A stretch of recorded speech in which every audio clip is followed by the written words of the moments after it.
Bangladesh Zimbabwe ৫ ম্যাচের সিরিজের প্রথম ২ ম্যাচ ছিল বেশ ম্যারমেরে। টানা জয়ে সিরিজে এগিয়ে স্বাগতিকরা। দ্বিতীয় ম্যাচে কষ্টার্জিত জয় ছাপিয়ে আলোচনায় মাহমুদুল্লাহ রিয়াদের ১০৩ মিটার ছক্কা। দ্বিতীয় টি-টোয়েন্টিতে ৬ উইকেটের জয়ে দারুণ অবদান রেখেছেন মাহমুদুল্লাহ রিয়াদ ও তাওহিদ হৃদয়। পঞ্চম উইকেটে এসে ২৯ বলে অবিচ্ছিন্ন ৪৯ রানের জুটি গড়েন তারা।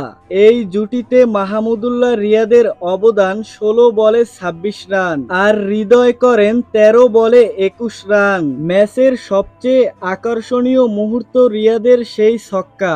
ম্যাচের তখন ১৮তম ওভারের খেলা চলছিল। এনগারাভার প্রথম বলটি পুল করে স্কয়ার লেগের ওপর দিয়ে বিশাল ছক্কা মারেন মাহমুদুল্লাহ। বল মাঠের বাইরে চলে গিয়েছে। জায়ান্ট স্ক্রিনে দেখানো হয় সেই ছক্কাটি ছিল ১০৩ মিটারের। পরবর্তীতে নতুন করে বল আনতে হয় আম্পায়ারদের। একই ওভারের পঞ্চম বলে ফাইন লেগের ওপর দিয়ে বিশাল ছক্কা মারেন তাওহিদ হৃদয়। সেটি ছিল ৯৯ মিটারের। এই ম্যাচে বোলিংয়ে ভালো শুরু করেও বাংলাদেশ শেষ দিকে রান দিল অপ্রত্যাশিতভাবে।